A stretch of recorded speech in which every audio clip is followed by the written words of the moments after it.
వాస్తవాధీన రేఖ వెంబడి తూర్పు లద్దాఖ్లో నెలకొన్న పరిస్థితిపై భారత్ చైనాలు బీజింగ్లో నిర్మాణాత్మక చర్చలు జరిపాయి. సరిహద్దులో శాంతి సామరస్యతలను కాపాడటం ద్వారానే సంబంధాల్లో ముందుకు వెళ్లగలుగుతామని పేర్కొన్నాయి. ఈ చర్చలు నిర్మాణాత్మకంగా భవిష్యత్తుపై స్పష్టమైన దృక్పథంతో సాగాయని భారత విదేశీ వ్యవహారాల శాఖ గురువారం తెలిపింది. దౌత్య సైనిక స్థాయిలలో నిరంతర సంప్రదింపులను కొనసాగించడానికి ఇరుపక్షాలు అంగీకరించాయని తెలిపింది. 2020లో గల్వాన్ లోయలో ఘర్షణలు, ఆ తర్వాత 4 ఏళ్లకు పైగా కొనసాగిన సైనిక ప్రతిష్టంభన కారణంగా దెబ్బతిన్న సంబంధాలను పునర్నిర్మించుకోవడానికి భారత్ చైనాలు గత ఏడాది కాలంగా వరుస చర్యలు చేపట్టాయి.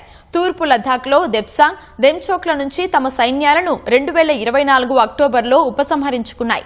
ఆ పైన కొద్ది రోజులకే ప్రధాని నరేంద్ర మోదీ, చైనా అధ్యక్షుడు షీ జిన్పింగ్ కజాన్లో చర్చలు జరిపారు. అటు చైనాలో జరగబోయే తదుపరి ప్రత్యేక ప్రతినిధుల సమావేశానికి పూర్తిస్థాయి సన్నాహాలు చేయాలని తాజా చర్చల్లో 2 దేశాలు అంగీకరించాయి.